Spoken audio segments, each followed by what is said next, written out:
नमस्कार दर्शकों, हमारे इस पोल खोल कार्यक्रम में हम आपसे मुखातिब हैं। महाराष्ट्र तक टीवी न्यूज से आज मैं बात करूंगा किस प्रकार से कुछ भ्रष्ट अधिकारियों ने, कुछ भ्रष्ट कर्मचारियों ने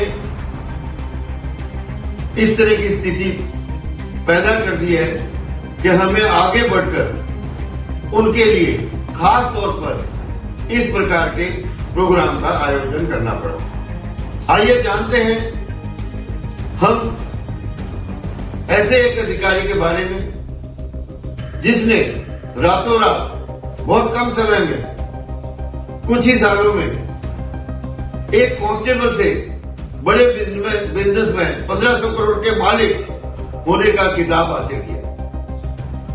जानिए कौन कौन रहे इनके सहयोगी और क्या रहा उनका योगदान। हम आगे आने वाले बुलेटिन्स में एक बुलेटिन में इनके एक सहयोगी का, इनके एक सहयोगी के बारे में आपको जानकारी देंगे और तफसील से विस्तार से बताएंगे कि कैसे, किस तरह से इन्होंने यह सफर तय किया। आपको बता दें, इस तरह के अधिकारी बहुत तेज होते हैं, बहुत चालाक होते हैं और हमारे देश का कानून इतना मजबूत नहीं है, इतना टेक्निकली इतना साउंड नहीं है कि ऐसे अधिकारी उसकी गिरफ्त में आसानी से फंस पाए। अब ये हमारे कानून की कमी कहें या इन अधिकारियों की अधिक चालाकी कहें, ये एक अलग विषय है जिस पे कभी और बात होगी। आज हम आपको बताते हैं इस कार्यक्रम में श्री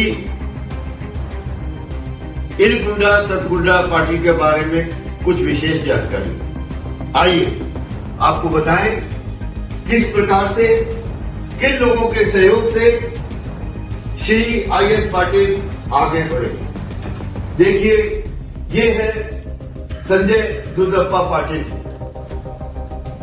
इन्होंने अपना भरपूर सहयोग दिया आईएस पाटिल साहब की रिश्वत की कमाई को छुपाने में और उसको बढ़ाने में। अब चलते हैं दूसरे सहयोगी बालकृष्ण उमकारी जी से मुलाकात करते हैं। ये भी एक बिल्डर हैं, बोरीवली के रहने वाले हैं, भरपूर योगदान इन्होंने भी दिया। फिर आइए श्री अभय सिंह घोरपड़े जी के पास। ये चांदी के व्यापारी हैं, ज्वेलर हैं। इन्होंने भी काली कमाई को छुपाने में, बढ़ाने में अपना योगदान दिया।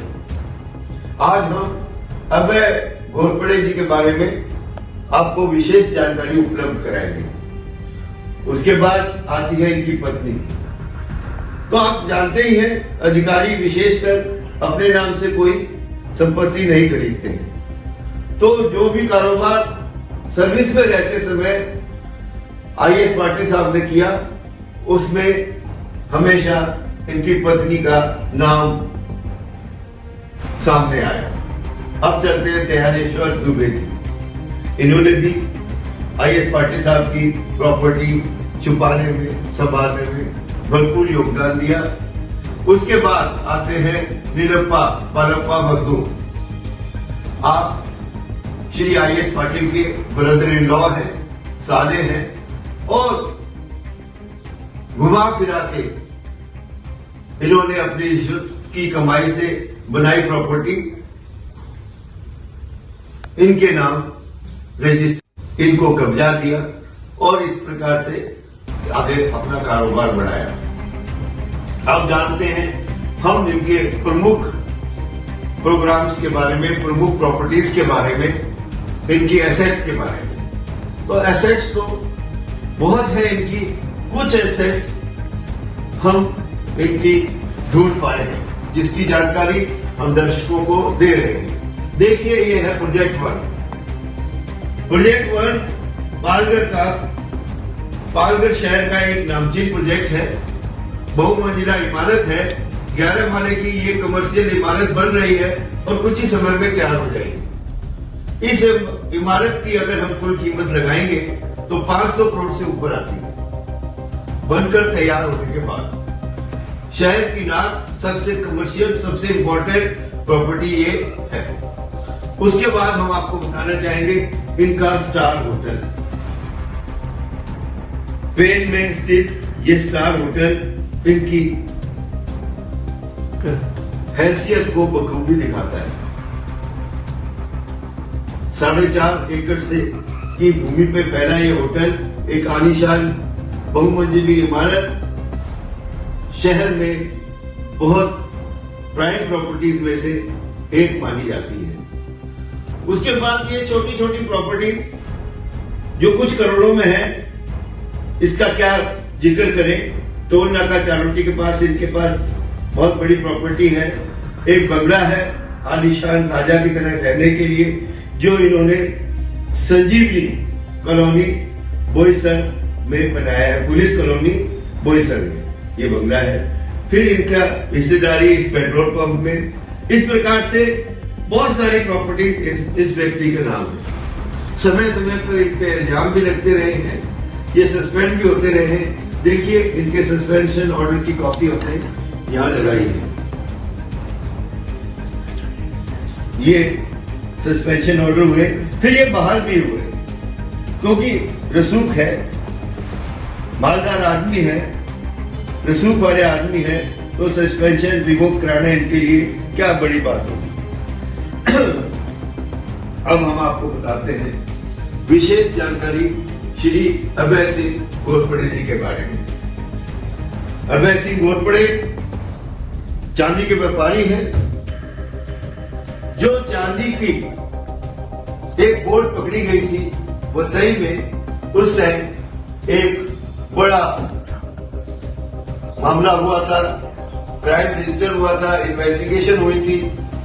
बड़े हाई प्रोफाइल केस में IAS Patil ji investigation officer थे। वहीं से इनकी और अभय घोरपड़े साहब की दोस्ती चालू हुई। दोस्ती हुई, बिजनेस पार्टनरशिप हुई और लुका छिपी पैसे लुकाने छुपाने का खेल शुरू हुआ। मौका देख के आईएएस पाटिल साहब ने जो 4 रास्ते पे ये जो बिल्डिंग आज बनी है, ये प्रॉपर्टी 2004 में खरीदी। अब सरकारी कर्मचारी थे, अगर जमीन खरीदते, अपने नाम से खरीदते, अपने परिवार के नाम से खरीदते, मुश्किल में फंस सकते थे। तो इन्होंने ये व्यक्ति को चुना जो ज्वेलर थे, जिनकी हैसियत के बारे में सवाल करना थोड़ा मुश्किल था। उनके नाम से ये प्रॉपर्टी रजिस्टर खरीदी गई। और उसी समय देखिए खूबसूरती, उसी समय वो प्रॉपर्टी इनकी पत्नी को लीज पे दे दी गई, पेट्रोल पंप की परमिशन लेने के लिए, और इनकी पत्नी के नाम से पेट्रोल पंप लिया गया। और फिर देखिए खूबसूरती, यही प्रॉपर्टी अभय सिंह जी ने बाद में श्रीमती मंगला पाटिल को रजिस्टर कर दी, बेच दी। अब सवाल यह है कि जब अभय सिंह जी को प्रॉपर्टी चाहिए ही नहीं थी, उनको यूज भी नहीं करनी थी, खरीद कर रखनी भी नहीं थी, तो क्यों उन्होंने पैसा लगाया? और इतना पैसा कहां से आया? आज जो प्रॉपर्टी जिसकी कीमत हम आपको बता रहे हैं 500 करोड़ है, ये प्रॉपर्टी उस समय भी कीमती होगी 2004-5 में। उसको खरीदने के लिए अभय सिंह के पास पैसा कहां से आया, इसकी जांच आज तक कभी नहीं हुई। बार बार मीडिया ने प्रश्न उठाए, बार बार इनके खिलाफ शिकायतें हुई, सीआईडी इन्वेस्टिगेशन हुई, पर कभी भी यह बात सामने नहीं आई कि प्रॉपर्टी खरीदने के लिए पैसा कहां से आया। और अभय सिंह घोरपड़े ने यह प्रॉपर्टी खरीदी तो मंगला पाटिल को क्यों दी इस्तेमाल करने के लिए, और मंगला पाटिल ने फिर वो प्रॉपर्टी दोबारा रजिस्टर भी करा दी। और आज भी इस प्रॉपर्टी के मामले में कोई झगड़ा होता है, कोई बात होती है, तो press conference Shri IAS Patil करते हैं, क्योंकि रसूखदार आदमी है। अब रिटायर हो गए, डर कम है। प्रॉपर्टी इन्होंने खरीदी, इस रजिस्टर इनके नाम हुई बाद में, और इस्तेमाल करते हैं, देख रेख करते हैं आईएएस पाटिल साहब। इस तरह का खेल क्या बखूबी खेला जा रहा है, ये बात बहुत अहम है। मेरा प्रशासन से, मेरा मीडिया से, मेरा हमारे बुद्धिजीवियों से मेरा निवेदन है, समाज के सभी सम्राट लोगों से, इस तरह के करप्ट, निडर, रिश्वतखोर अधिकारियों के ऊपर कठोर से कठोर कार्रवाई हो, मीडिया का कैमरा हर समय उनकी तरफ हो, और श्री आईएएस पाटिल ही नहीं, इस तरह के सभी रिश्वतखोर अधिकारियों को निकाल के बाहर फेंका जाए। सबक हो यह केस आने वाली जनरेशंस के लिए, आने वाले अधिकारियों के लिए, कि किस प्रकार से हमारे देश का कानून ऐसे लोगों को ढूंढ निकालता है। हमारे देश की जनता ऐसे लोगों को छुपने की जगह नहीं देती है। हमारा मीडिया कमजोर नहीं है। इन लोगों के प्रलोभन से, लालच से मीडिया या अधिकारीगण टूटने वाले नहीं है। ऐसा एक मैसेज समाज में जाएगा, तभी एक स्वच्छ वातावरण बनकर सामने आएगा। मैं महाराष्ट्र तक टीवी न्यूज से तेजेंद्र सिंह, इसके साथ आप सभी लोगों से इजाजत लेता हूं। आप सभी अपने यहाँ सुरक्षित रहें, तंदुरुस्त रहें, खुशहाल रहें, यही मेरी आशा है।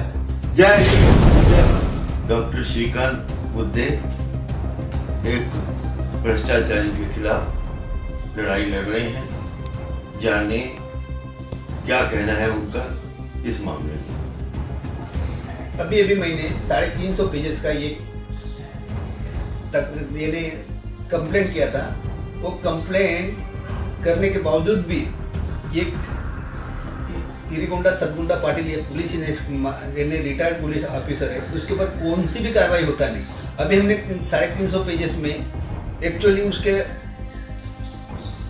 अगेंस्ट में जो प्रॉपर्टी का ये है, उसके ऊपर अगेंस्ट में हमने तकरार किया था। वो अभी तकरार एफआईआर होने के बावजूद एफआईआर न करते हुए हमको ऐसा लेटर थमा दिया है। देखो,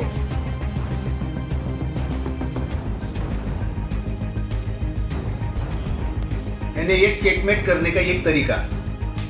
इसके ऊपर उनके 2003 में भी एक एफआईआर हुआ है, जेसीबी ने डाला हुआ है, उसका भी नंबर मैं देता हूँ। उसका नंबर है क्राइम नंबर 3071। 2003 में ये एफआईआर हुआ था। उसका भी इंक्वायरी वैसे पेंडिंग है। कौन सी भी कंप्लेंट करो, उनका सब केसेस पेंडिंग हो जाती है या चेकमेट हो जाता है। ये कौन सा तरीका है मालूम नहीं। उसका एजुकेशन के बारे में या कौन से भी प्रॉपर्टी में बारे में दो, जेसीबी वाले या सब डिपार्टमेंट वाले, पुलिस प्रशासन पूरा वो चेकमेट कर देते हैं और हमारे जैसे झूठा केसेस करना चालू हो जाता है। हम 15 साल से ये न्याय की मांग ये कर रहे हैं, लेकिन हमको कोई भी न्याय नहीं देता है। अभी मैं प्रशासन से यही दरखास्त करता हूँ कि कौन सी पूरी जांच हो जाए। डॉक्टर श्रीकांत बुद्धे ने हमें बताया कि 15 साल से एक भ्रष्टाचारी के खिलाफ लड़ाई लड़ रहे हैं। पूरे पुख्ता सबूत देने के बाद भी प्रशासन किसी प्रकार की कोई कार्रवाई नहीं कर रहा है। बदले में इनके ऊपर झूठे केस, मनगढ़ंत केस लगाकर डराया धमकाया जाता है। सीआईडी ने एक एफआईआर 2003 में किसी अधिकारी के खिलाफ assets disproportionate to his declared income दाखिल की थी। इस विषय में इन्वेस्टिगेशन आगे नहीं बढ़ सकी, पूरी तरह से मामला साफ नहीं हो सका। पुनः डॉक्टर श्रीकांत बुद्धे ने आईएएस पाटिल जी के खिलाफ एक दरखास्त दी है। 361 पेज की, 361 पेजेस की एक दरखास्त दी है, जिसमें इन्होंने तफसील से ये बताया है कि किस प्रकार से IS पाटिल की प्रॉपर्टीज उनकी डिक्लेयर्ड इनकम से बहुत ज़्यादा है। इनका निवेदन है कि निष्पक्ष और सही जांच हो।